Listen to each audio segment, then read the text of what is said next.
Así es como se ve ahora la reunión nocturna del Consejo de Administración. Lera recibió a la secretaria de su esposo, quien estaba apresuradamente abotonando su blusa en la puerta del despacho, con una sonrisa malvada. «Déjame pasar, Milochka», dijo Lera, avanzando como una tormenta hacia el despacho de su esposo, quien con una mano apresurada retiraba los rastros de su reciente pasión de su escritorio y se ponía los pantalones. «¿Necesitas ayuda?», preguntó fríamente Lera, apoyándose en el marco de la puerta y cruzando los brazos sobre el pecho. En su interior, todo estaba hirviendo y ardía de indignación hacia el hombre por quien había dedicado 10 años de su vida, olvidando sus propios sueños y ambiciones, y que ahora estaba frente a ella con los pantalones bajados, incapaz de decir una palabra. Lera interrumpió su silencio lírico sin comentarios y dijo: «Por lo visto, la reunión de los directores fue exitosa, Lera. Detente, te lo explicaré todo». Finalmente, él abrochó su cinturón y se acercó a ella. «¿Dónde estás parada?», gritó la chica sorprendida por el engaño, mientras las cejas del traidor se juntaban en su nariz. «No hagas un escándalo o una rabieta, lo último que necesito es eso», pensó Lera, quien quería descargar toda su ira sobre él, pero su discreción natural se apoderó de ella. «Te espero en casa», se volvió en sus tacones y salió del despacho con la cabeza en alto. «Finalmente, llegaste. ¿Estás planeando cocinar la cena?». La suegra de Lera, Aglaya Borisovna, la saludó amablemente en el vestíbulo. «Mientras Igor trabaja, tú vas de aquí para allá con tus amigos plebeyos», respondió Lera, mirando a la delgada mujer de 60 años con su bata de seda. Las cejas tatuadas de su suegra se levantaron indignadas en el trabajo. «Dile a tu hijo que lo espero arriba cuando llegue a casa, y que alguien más se encargará de la cena hoy», dijo Lera asintiendo con la cabeza y dirigiéndose hacia las escaleras.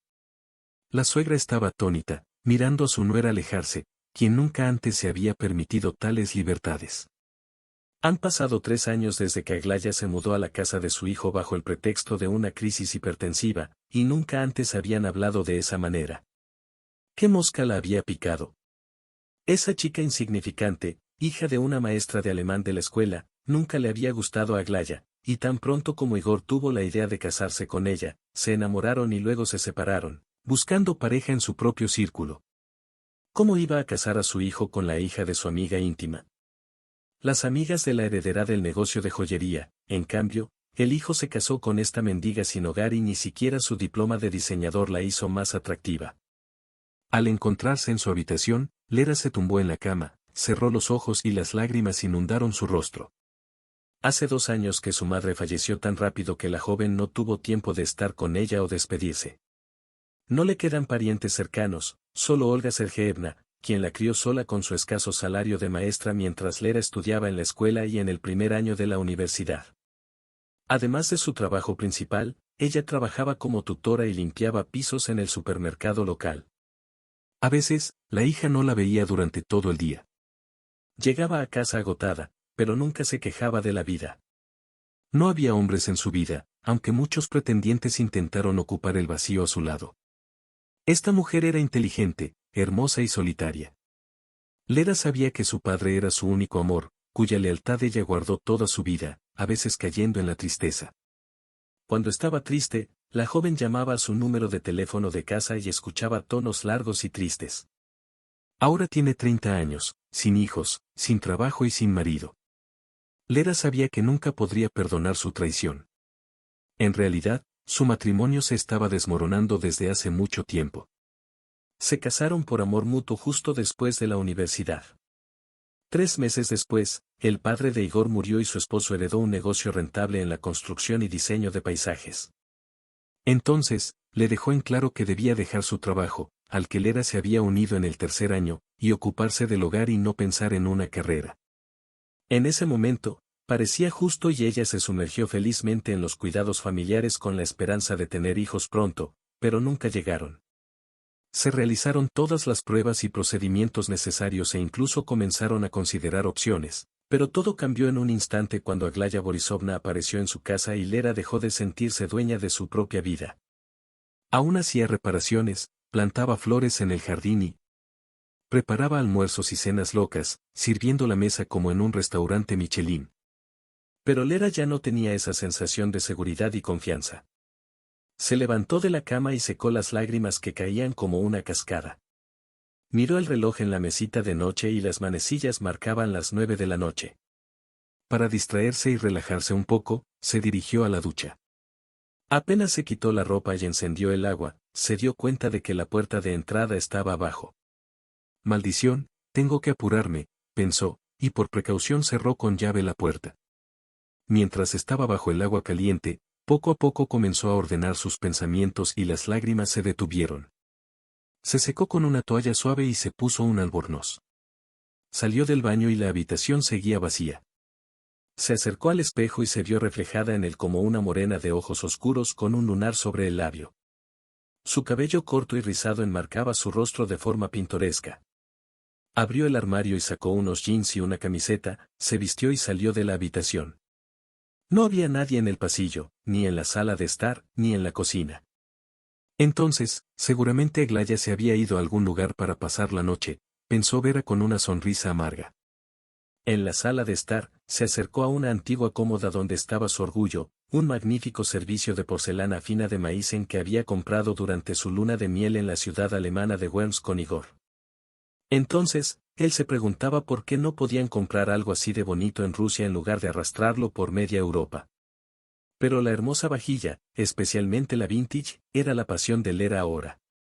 Tendría que dejar todo eso atrás, porque Igor seguramente no le permitiría llevarse nada, no porque lo necesitara, simplemente era su naturaleza. Se oyeron pasos y al siguiente segundo escuchó la voz de su esposo. Lera, ¿estás aquí? Quería lanzarle algo, pero se limitó a responder, sí, estoy aquí, mientras se volteaba hacia él. Quiero explicarlo todo de verdad, comenzó a hablar incoherentemente mientras se sentaba en el sofá. Ven aquí, por favor, le señaló el asiento junto a él. Lera se acercó en silencio y se sentó donde le indicó. Quería mirarlo a los ojos y preguntarle por qué, pero se quedó mirando el periódico que estaba en la mesa de centro. Simplemente no podía levantar la vista hacia él. ¿Vas a seguir callada? Su voz sonaba irritada. ¿No preguntarás nada o no te importa? Finalmente, encontró la fuerza para mirarlo a los ojos. Delante de ella estaba sentado un completo extraño. Ella sonrió y preguntó, ¿cuándo empezó? Me imagino que fue durante la reunión de la noche. Tus misiones comenzaron exactamente hace 3 meses. Aunque quizás antes, ¿cómo se llama ella? También lo sé, se llama Lenochka y parece tener 23 años. ¿Y la razón, también la sabes? Igor se recostó y puso una mano en el respaldo del sofá, mostrando que no estaba en absoluto avergonzado y perdiéndose en conjeturas. Su voz tembló traicioneramente, pero ella logró controlarse. Sí, porque te has vuelto tan aburrida que es fácil olvidarte. Siempre estás en la cocina o correteando por tiendas de antigüedades por tus estúpidas baratijas de porcelana. Maldita sea, no hay nada más que hablar contigo aparte de rosas, hibiscos y tejos. De tus amigas, solo tienes a una loca con una nariz curiosa y una lengua viperina. Lera pensó que no le gustaría. Escuchó mientras su ira y dolor crecían en su interior. Aunque debería haberle recordado a ese hombre que había sacrificado una carrera exitosa y su sueño de abrir su propio negocio por su matrimonio, que había soportado durante 3 años la presencia de su madre conflictiva y egoísta en su hogar, que había tratado de humillarla de todas las maneras posibles. ¿Terminaste exactamente? Preguntó Lera, con los labios apretados y los nudillos de los dedos blancos, mostrando que estaba muy tensa. No, esperó un segundo. Lena está embarazada. 5 semanas, para ser exactos. Creo que mi madre se alegrará de tener finalmente un nieto o nieta. Hablaba con un tono tan mundano como si estuvieran discutiendo el menú del almuerzo. Fue un golpe bajo. Lera cerró los ojos y las lágrimas corrieron por sus mejillas. ¿Cómo pudiste, Sujev? ¿Cómo pude vivir contigo durante tantos años y no darme cuenta de esto? Como sus palabras literalmente destilaban veneno. Mi querida, 2 años de relación y 8 años de matrimonio te han convertido en una mujer de la alta sociedad, una mujer rica. Sabes perfectamente cuánto cuestan tus aficiones. Además, escapaste de la pobreza que tu madre y los vecinos borrachos anunciaron en su pequeño apartamento. Después de esa frase, Lera no pudo resistirse y, inclinándose hacia adelante, le dio una sonora bofetada. Oh, eres un bastardo. La respuesta no se hizo esperar y Lera se hundió en un abismo negro. Por la mañana, llamó al único ser cercano que le quedaba después de la partida de su madre y la traición de Igor, Vitia. Hola, Lera, trató de hacer que su voz sonara tranquila y relajada, pero estaba luchando. De todos modos temblaba. ¿Podremos encontrarnos hoy así de pronto? ¿Qué pasó? La voz preocupada de su amiga la hizo sonreír. Algo sucedió y necesito hablar contigo. Claro, ya me estoy vistiendo con gafas oscuras, respondió Lera. Vitka levantó sorprendida las cejas cuando se encontraron en su cafetería favorita unas horas después bajo la lluvia. Esto es algo nuevo considerando que está lloviendo afuera, dijo. Lera se sentó frente a ella y silenciosamente se quitó las gafas revelando un gran hematoma en su mejilla izquierda que se extendía suavemente debajo de su párpado inferior y estaba disfrazado con capas de maquillaje. Dios mío, mujer. ¿Qué es esto, Lera? ¿De dónde viene? Preguntó Vitka. La vida cambia, la gente cambia. O tal vez se rebelan. ¿Realmente, Igor? Lera suspiró profundamente y le contó la historia de ayer. Está embarazada. Se recostó en su silla y miró fijamente a su amiga. ¿Qué vas a hacer? ¿Lo perdonarás?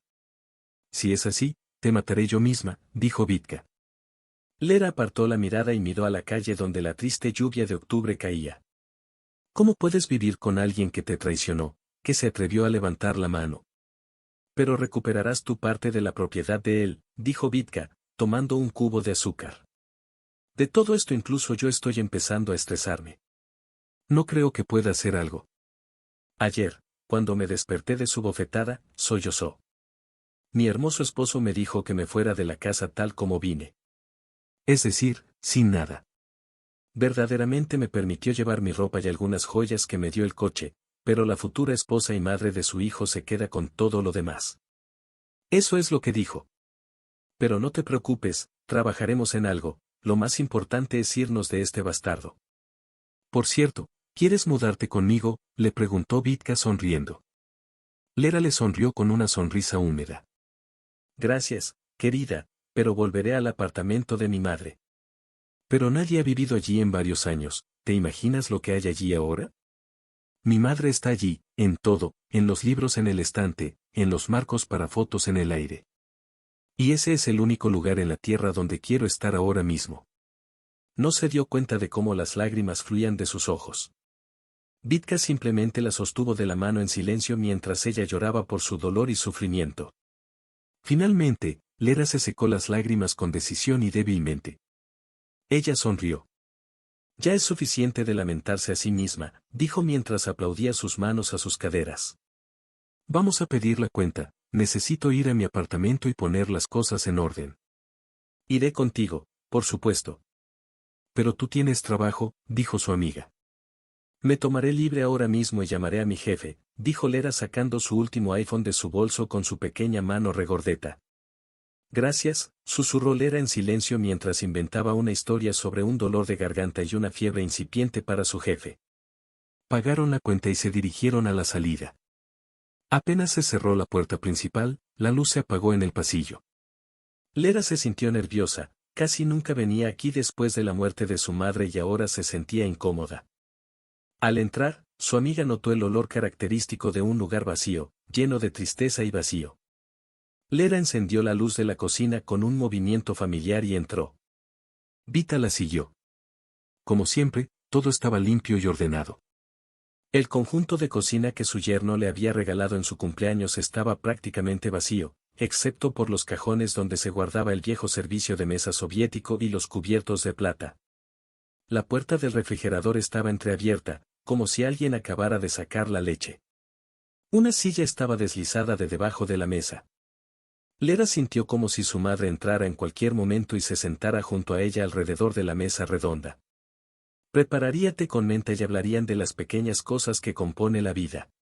Vita, sintiendo el estado de ánimo de su amiga, tosió intencionalmente y comenzó a hacer ruido en los armarios buscando la tetera. Mientras tanto, Lera entró en la habitación. Todo era igual que antes, un sofá desplegable cubierto de polvo con una sábana, papel tapiz simple pero elegante que habían pegado juntas una semana antes de que recibieran el terrible diagnóstico, Una araña de cristal adornada con telarañas, una mesa con un televisor de tubo. Lera había sugerido varias veces a su madre que comprara un televisor moderno y plano, pero ella siempre se negaba rotundamente. La vieja pared soviética que ocupaba la mitad de la habitación estaba llena de libros, juegos de té, jarrones de cristal, figuras y marcos de fotos de los estudiantes agradecidos. Obviamente, el amor por las cosas vintage había sido transmitido a Lera por su madre. Abrió el armario donde todavía colgaba la ropa y no podía obligarse a deshacerse de nada. Que guardaban su olor, su memoria de ella tomó el puño de la blusa de Lera y lo acercó a su rostro, inhalando el aroma del perfume que su madre siempre rociaba en su muñeca. Dios, cómo la extrañaba. De sus pensamientos tristes la distrajo la voz de Vita, quien informó que había preparado té y se encontraba de vuelta en la cocina. Lera descubrió que su amiga ya había quitado el polvo, lavado las tazas de té y preparado la princesa Nuri, que había sido encontrada en una caja de hojalata sobre el fregadero. La chica agradecida sonrió a Vita, quien le entregó una barra de chocolate de su bolso. ¿Qué haría sin ti?, preguntó Lera, a lo que Vita encogió los hombros. Lo sabía, lo compré esta mañana en el metro. Bebieron té rápidamente y, después de cambiarse a la ropa vieja de Lera, comenzaron a ordenar, eliminando las telarañas que colgaban del techo y refrescando la cocina. Después de limpiar el baño y el azulejo de la pared, las chicas se sentaron para descansar. Solo faltaba quitar las cortinas y lo más difícil, limpiar los libros y el cristal de la pared. Oh, Lera, necesitas algo, dijo Vita misteriosamente, haciendo que Lera tosiera de sorpresa. No, en serio, necesitas emociones positivas. La chica se acercó a su amiga y tomó su mano, mirándola a los ojos. Me preocupo por ti, dijo Vita. Lera agradecida apretó su mano y sonrió. Puedo hacerlo, sabes que soy fuerte. De acuerdo, vamos a terminar esto, dijeron ambas al unísono, mirando los estantes llenos de libros que parecían intimidantes. Lera trajo un tazón de agua tibia y, armadas con trapos, comenzaron a sacar los libros de las estanterías, limpiando cuidadosamente cada portada y lomo del polvo. Pensó para sí misma que su madre había reunido toda una biblioteca aquí, desde Homero hasta Suxin, una colección completa de obras. A Lera nunca le había sido necesario buscar en otros lugares obras de la escuela, especialmente las de amor que Olga Sergeevna tenía por la literatura alemana. Hoffmann, Remarque e incluso Susskind. Y Goethe, con su Fausto, Lera lo sabía casi de memoria gracias a su madre. Vita, por otro lado, murmuraba algo sobre guerra y paz mientras se ocupaba de los volúmenes polvorientos. Hacía todo con rapidez y precisión, a diferencia de su amiga Lera, quien estaba inmersa en extraños recuerdos. Con los ojos, Lera encontró las páginas de esos viejos y queridos libros que se guardaban en la casa. Había un gran libro antiguo en alemán, fechado en 1896, que apareció en la casa antes de que ella naciera. Al tomarlo en sus manos, la chica sintió una extraña emoción. Las páginas amarillentas eran viejas y suaves, algunas se habían agrietado con el tiempo. Acarició la superficie áspera y de repente sintió que había algo entre las páginas. Los pasó por sus dedos y vio un pequeño sobre apretado entre las páginas 50 y 51. Con cuidado, Lera lo tomó en sus manos y sintió que además de papel, había algo sólido y pesado en el sobre. Sus manos comenzaron a sudar de la emoción. Miró a su tía, que no le prestaba atención, y se puso a pensar si debía hablarle o no. Después de todo, esto probablemente tenía que ver con su familia. Finalmente, decidió acercarse a su amiga Vita. Espera un momento, Vita, dijo Lera, alejándose de la limpieza de las cubiertas y acercándose a su amiga. ¿Qué tienes ahí?, exclamó Vita al ver el sobre. Dios mío, una carta. Lera encogió los hombros. No lo sé, pero lo abriré, dijo. Dios mío, mira a tu amiga con esa mirada, como si fuera una niña pequeña, pensó Vita mientras Lera abría el sobre. Había una hoja de papel doblada en dos y un pequeño anillo de oro con una piedra azul. ¡Guau!, exclamó Lera emocionada sin entender nada mientras examinaba el anillo. Lo veía por primera vez y se preguntaba de dónde había salido. Después de todo, ella y su madre nunca se habían guardado secretos entre sí. La piedra brillaba con 1000 facetas bajo la luz artificial del candelabro y parecía un verdadero diamante. ¿Pero de dónde había sacado la profesora de alemán un anillo con un diamante? Lera estaba completamente desconcertada. Ella y Vita se sentaron en el sofá y empezaron a examinar el extraño hallazgo. En la parte interior del aro había una breve inscripción en alemán, para siempre y As. ¿Quién era As? ¿De dónde venía esto? Oh, mira, dijo Vita, señalando un pequeño símbolo en la parte inferior del aro. Justo debajo de la piedra. Es una lupa muy fina, tal vez una marca o un escudo de armas. Lera miró a su amiga con asombro. ¿Podemos ampliarlo?, preguntó. Vita sacó su cámara y corrió hacia el pasillo. Un segundo después, estaba tomando fotos del anillo. Después de tomar algunas fotos con su iPhone, ella amplió la imagen al máximo y apareció un dibujo de una rosa envolviendo un cuchillo en un escudo. Parece ser un anillo antiguo, dijo Lera. No hay marca moderna, es interesante de dónde lo sacó la tía Olia, no lo sé, dijo la chica pensativa. De repente, recordó una hoja de papel que estaba en el mismo sobre. Al desplegarla, jadeó al reconocer la escritura de su madre en alemán en la esquina superior izquierda. Lera leyó las líneas medio descoloridas con la dirección, Alemania, Reinhold Pfalz, Ciudad de Trier, Bieberstraße 28 a Schwarzenberg. Con la respiración contenida, Lera comenzó a leer, agradeciendo al Señor por haber aprendido diligentemente alemán con el mejor maestro del mundo, su querido Zwe. Te escribo otra carta que probablemente se quedará en mis libros. De antemano, pido perdón, estoy muy culpable ante ti, pero no podía hacerlo de otra manera. Créeme, estoy castigada completamente, porque estar lejos de ti es el dolor más grande de mi vida. No sabes mucho, tal vez sea para mejor, de lo contrario tus intentos de encontrarme continuarían. Quiero mucho que seas feliz. Con amor, Olga, 5 de septiembre de 2000. Lera se quedó en silencio, lágrimas corriendo por sus ojos. No sabía quién era Zwe, el pretendiente de su madre. Ella nunca le había contado sobre él. ¿Cuándo escribió esta carta? Su padre murió antes de que ella naciera. Tal vez se conocieron después. Mamá amaba mucho a papá. Nunca miró a nadie más. ¿Quién es este misterioso Zwe?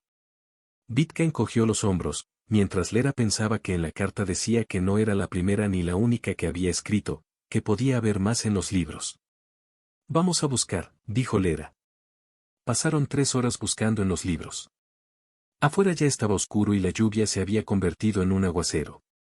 Pero en la mesa frente a ellos había 2 cartas más. Una se encontró en la Divina Comedia de Dante, de Olivieri, y la otra en la casa de Tsvetajeva. Con las manos temblorosas, Lera desplegó el primer papel. Era 5 años más antiguo, con la misma dirección y la misma escritura de su madre, pero más juvenil y fluida. Mi querido, otro año ha pasado sin ti y es insoportable pensar que estás tan lejos y que hay otra mujer a tu lado. Sé que tu madre soñaba con esta boda, pero cuánto sufrimiento me costaron sus sueños. No me busques, yo misma me perdí hace mucho tiempo. Para siempre tuya, Olga. Lera terminó de leer y se hizo un incómodo silencio. Ahora no entiendo nada. Vitka se frotó las sienes, otro año repetido, lo que significa que todo fue antes, pero yo no sabía nada de esto. Mi cabeza está dando vueltas.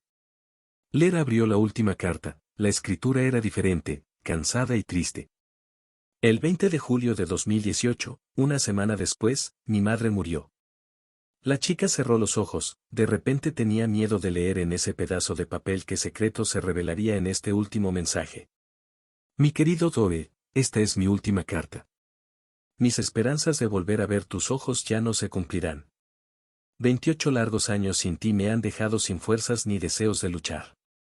No puedo expresar cuánto lamento haber escuchado las voces de otras personas cuando dejé tu vida.